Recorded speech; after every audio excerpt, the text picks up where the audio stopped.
Production funding for Making It Up North is provided by the citizens of Minnesota through the Minnesota Arts and Cultural Heritage Fund. This is just perfect. What inspires someone to return to their hometown and invest in the future? Well, this time you'll meet a Duluth distiller, a Hibbing glass artist, an adventure tour guide, and an entertainment mogul, each of whom found their way home to make it up north.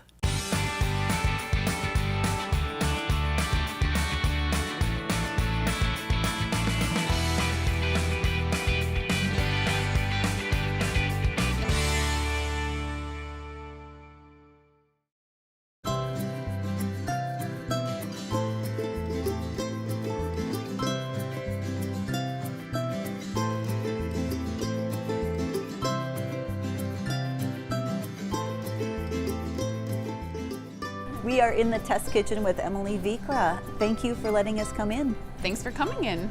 So tell us what happens here and what is your role in all of this? Magic happens here. This is the kind of behind the scenes where a lot of the recipe development that we do at Vikre happens. We're work on recipes for spirits and then for the various ingredients in our cocktail room as well, because we make everything from scratch. So, everything from originally figuring out our gin botanicals and measuring and weighing those for our gin runs to trying to create our own version of like chartreuse that we want to put into a cocktail or something like that all kind of happens back here. When you are experimenting with a recipe, what do you actually do? For me, it's very just like instinctive. So I think about like the experience of drinking it and like what are the flavors and smells that I get and what does it remind me of. And so it just is like, I do it by feel and make a lot of jars of things and take crazy notes about them, and then come back in a week, come back in 2 weeks and test them and see what ones I like and where they're going and how that flavor balance is, and then start the process all over again. Science and art. Yes, science and art. It really is. So you originally grew up in Duluth. I did. What was it like to come back? What brought you back? Coming back was actually a little bit scary. I've been gone for over a decade and I was a kid, and things are different when you're a kid, and maybe all those memories were, rose-colored glasses, and maybe it isn't that special, and is it crazy to be coming back here with these high hopes? But it's been amazing. It's been amazing on so many levels. It's a lot of just good people. And then, of course, it still is this amazing place where you're like, it's a city, but it's the middle of the woods. And so there's a herd of deer in my backyard and a bear and woodpeckers on the trees and the lake. It's still the lake, which is kind of the magical organizing principle of Duluth. Well, you're adding another chapter to it. So thank you for adding that flavor to our community. We are happy to be here.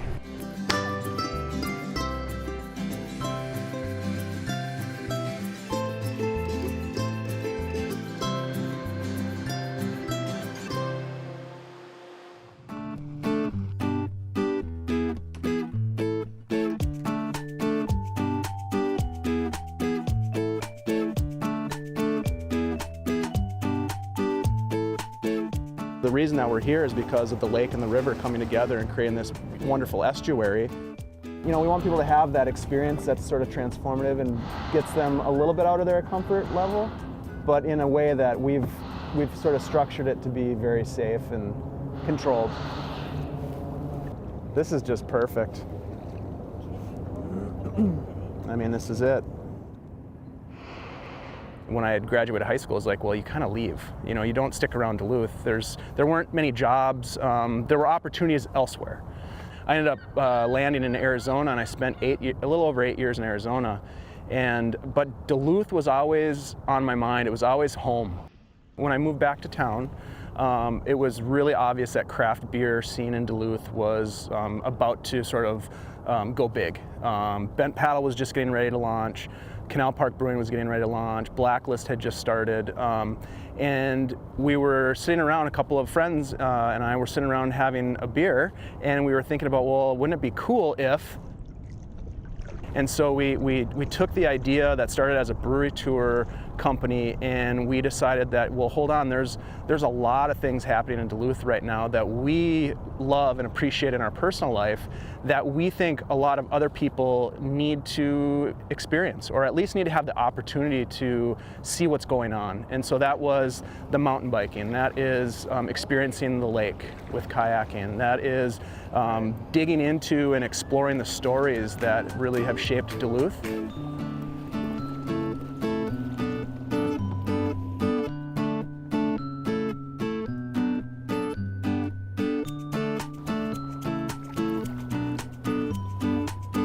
Since the Duluth experience started 5 years ago, we've actually been working in Lincoln Park. Bent Paddle, of course, was on our early brewery tour right from the get-go, along with Lakes Pier Brewing Company as well. And so for us, it was just a natural extension of sort of our first steps of taking people behind the scenes in our breweries in Lincoln Park, and now expanding that to some of these other crafting-oriented, handmade businesses that are here in Lincoln Park. So that was really it. We'll stop at OMC and we'll talk with Louie about about how they prepare the meats and what goes into the restaurant business, you know. And then from there, we will head over to Karin Kraemer's Duluth Pottery studio, and we'll learn a little bit about her backstory, the history behind her art form, and sort of the inspiration for her to relocate into Lincoln Park. Yeah, this is really special because, again, someone who we've talked with for years about creating some sort of an experience where people could get to know what she does and why she does what she does, and so now we can do that. So, yeah, should we go in? Yeah. All right. I'm making things here. We're making things, and that's the best thing they can do is show what we're doing, how you do it, so that when you get that bowl or whatever, you see how it got made and why people are doing that. So it's great to bring them in and give the whole story rather than you're just in a store looking at stuff. One of the really fun things about the Duluth experience is the partnerships. And so, you know, we've been talking with Chris Benson at Frost River for years about, you know, let's get something together, let's do something fun and collaborate on something. So that's always been sort of like one of those partnerships that we've wanted to find the right opportunity for, and this is it, because now we can weave together the story of Lincoln Park and highlight a couple of the important businesses that are really helping to drive this sort of renaissance of Lincoln Park. And then we'll end it, of course, at Bent Paddle. So we'll have a chance to bring people around and show them the different pieces of art, take them into the pilot brewery and give them some samples and give them a chance to, again, communicate and connect with another local business that's really helping to inspire Lincoln Park. Hi. Let's create opportunities for people to sort of have a transformative Duluth experience that gives them a deeper appreciation for the city and builds a more personalized connection with the city. And as we started to write a business plan and do all that stuff, it just became more and more clear that that was the right direction to go. Bye.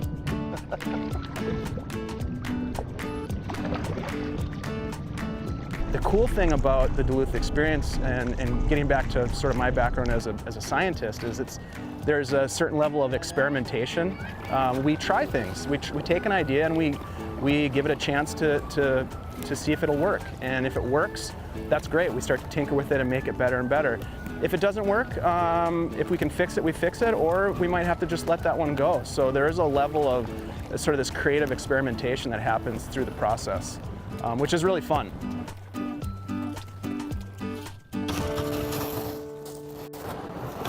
Thank you, sir.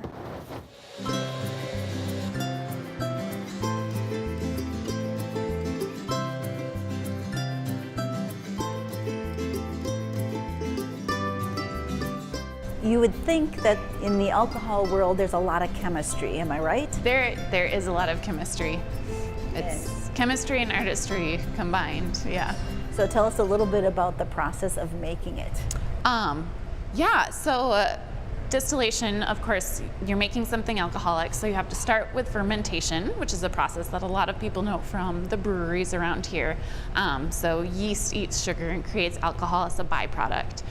But it creates ethanol, drinking alcohol, and it creates all sorts of other chemicals as a byproduct as well.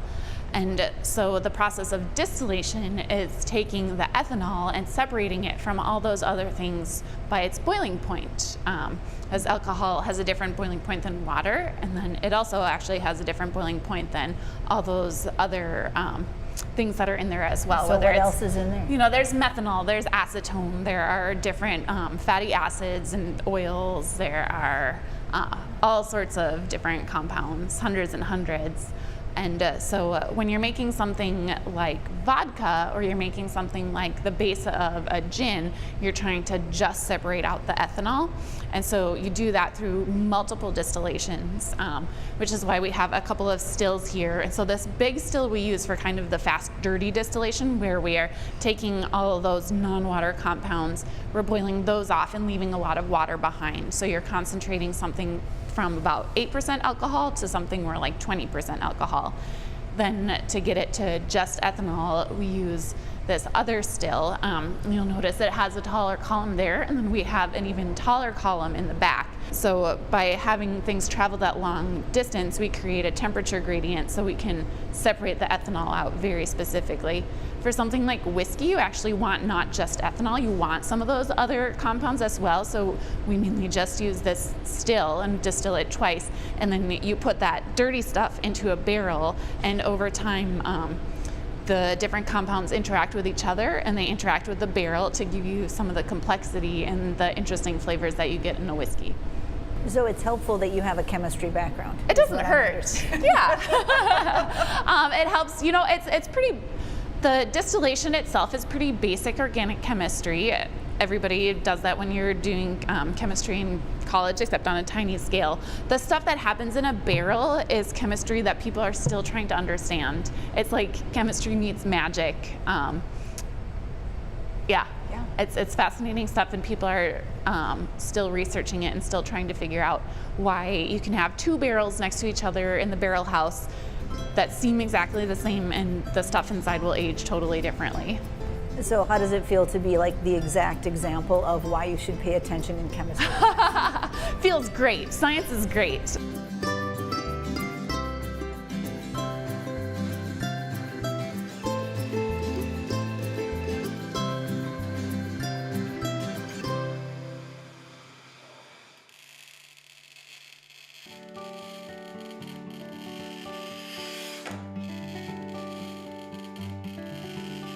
I think the hardest part about doing glass is probably cutting. You can do stuff like that.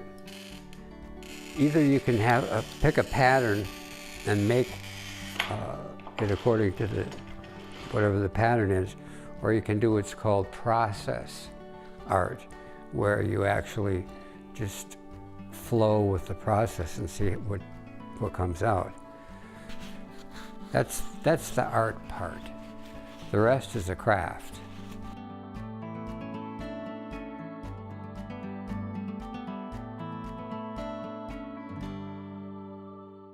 You know, the object is not necessarily to get the thing done, because the whole experience of working with the glass and touching it and thinking about it are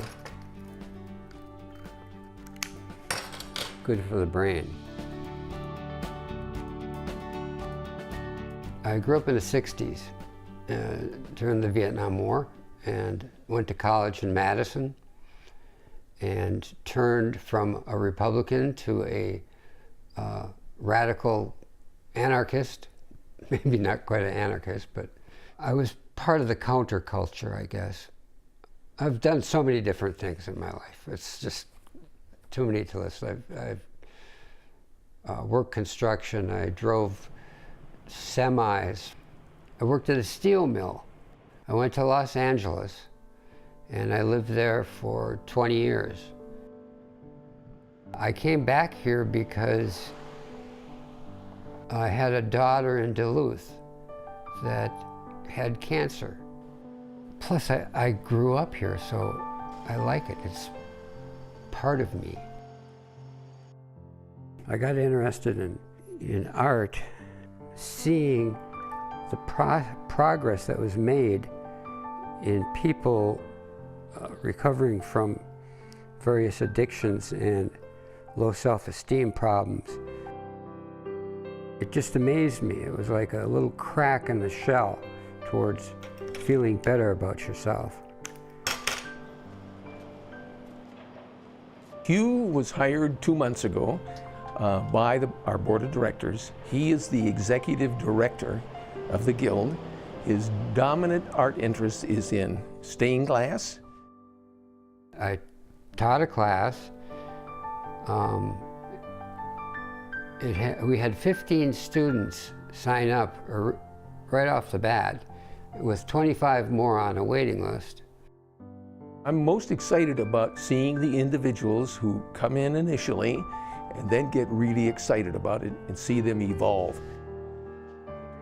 The benefit of the guild is that we're there for somebody who's interested to just walk in off the street and be able to have somebody show them how to draw a line, how to draw a figure. What happens here? Dominantly, what we do is we display art. We hold workshops that create art. We seek to develop interest in art and support individuals who are artists or want to be artists in evolving all forms of art possible.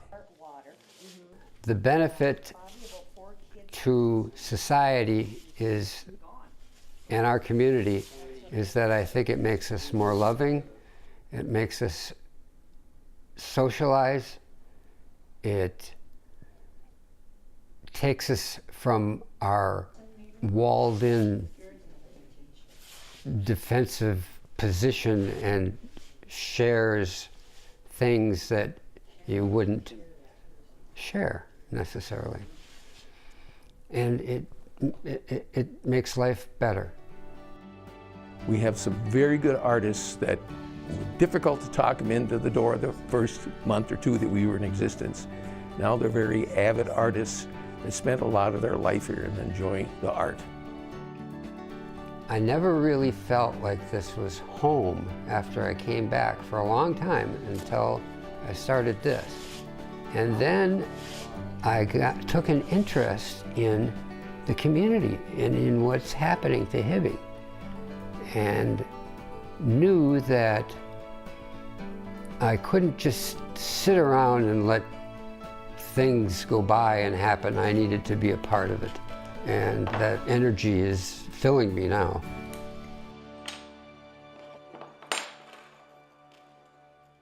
We have a real humdinger of an emergency, and gadzooks do I need your help. As you know, our headliner this weekend is the famed masked magician. Last night, in front of an audience, he performed his signature vanishing act. And not only did it leave the entire crowd gobsmacked, but he seems to have actually vanished. I need you to search his dressing room, see if he's left behind any clues or a trail you can follow. I hadn't even heard of escape rooms probably until last year, my junior year. I had no idea what one was, or what you did, or what it meant. In 60 minutes, the curtain goes up. The show must go on. You have to find him. I think the lights. Oh, the lights are going on. Oh, okay. Okay. Whoa, this is unreal. There are cameras for every space, several different angles. We can see and hear people at all times. What? The magic wand. The magic wand. So it was Andy Bennett and Richard Hansen and myself got together, and we were going to be a haunted house. And when I got to the meeting, they were like, by the way, that idea is totally scratched. We're going to do an escape room. And I sat there fuming. I was like, an escape room? I don't want to do an escape room. What is it? What is an escape room? I'm going to escape this meeting. I was not pleased. But we decided, you know what? Let's go check it out. So we each played a different room down in the cities and had 3 very different experiences. And the concept, suddenly I saw, oh my gosh, this has the potential to be like an immersive experience. Is there anything behind that door? No, I don't know. Can you touch it at all? I don't think maybe we're supposed to do that. Wait, but it opens the door. Maybe we have to do the spell and then something will happen behind the door. It says. We did our very first game, and I think I mentioned to you that we thought, you know, maybe we'll be open for a month, you know, maybe we'll do a month. And it was so popular that people said, so when is the next one? Like, oh God, we got to do this again?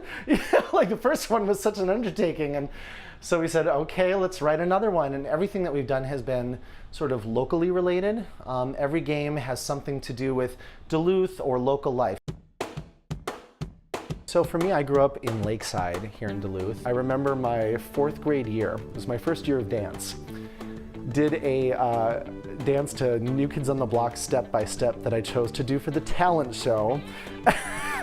And the crap I got for dancing to New Kids on the Block and the talent show, especially being a boy, you know, I laugh about it now. At the time it was like, I should never have done this. There are some of those early stories that kind of made me feel, I don't know that I really want to stay here.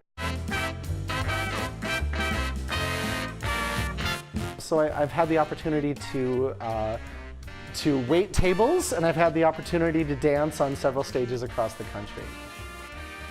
So to come back and discover that the arts are really taking root here and growing in ways that I never anticipated, that was so inspiring to me. It let me know this was the right choice.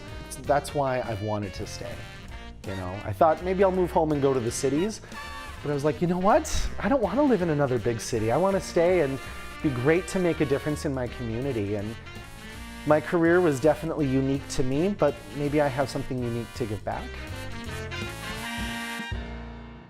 The games that we have playing right now, and basically that we've always done, have lots of hidden rooms, secret compartments, surprises, things that are like, oh my God, there's more. What? What? How did you do that? It's such an accessible experience because everyone loves solving puzzles, everyone loves finding solutions. There's that like automatic high you get from doing it, and it just builds that teamwork and being able to escape into a different world. There, here we go. Nice. Okay. We want you to feel like you are in the action, that you exist in a world outside of the world on the other side of the door.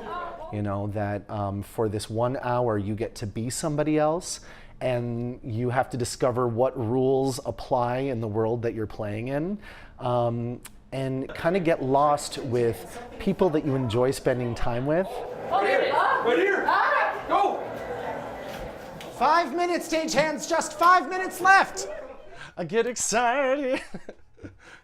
I mean, it's crazy. You start and you've like no idea what's happening, and you get all those puzzles and pieces that you have to piece together. Congratulations, stagehands! Oh my God. Nice.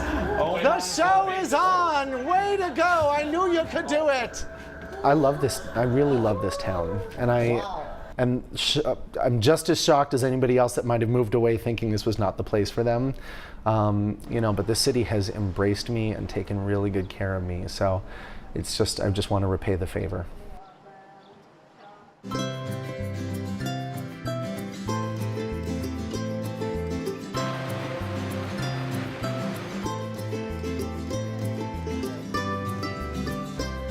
Well, the big question was, if Duluth was a spirit, what would it be? That is tough. I was gonna say if Duluth were a drink, it's of course a clean, cold glass of Duluth's excellent water from Lake Superior. But I think if Duluth were a spirit, I'm gonna go with our Northern Courage Smoky Rye Whiskey, which I have right here. That wasn't staged at all, was it?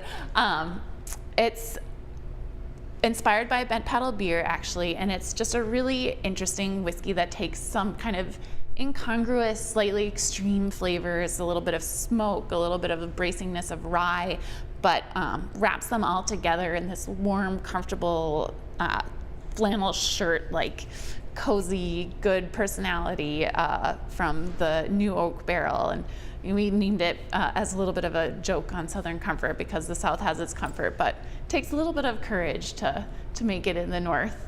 Can you smell it when you pour it? Yeah, going for this kind of balance of almost like candied bacon, campfire with grain. kind of like a visit to Duluth because you Exactly. never know what you're You going to never get. know what you're gonna get. It might be a perfect Duluth day with sparkling lake and sun, and it might be pouring rain and freezing even in July. So give me a sense of ingredients to success for Vikre. I think our ingredients for success are kind of a combination of creativity and really being willing to be a little bit weird and be ourselves, and really true to ourselves, combined with just working really, really hard and being willing to learn something new and solve a problem every day, and just letting everybody contribute from who they are. And what's it like to write another chapter for Duluth? It's just, Duluth is such a cool community. It has such an amazing history, and I think it's been undergoing such a transformation in how it sees itself and how much it believes in itself. And to be part of that and part of kind of people's pride in Duluth and believing in Duluth and honoring this place is a great honor for us.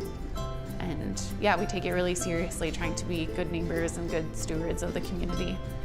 Well, thank you and congratulations. Thanks for coming.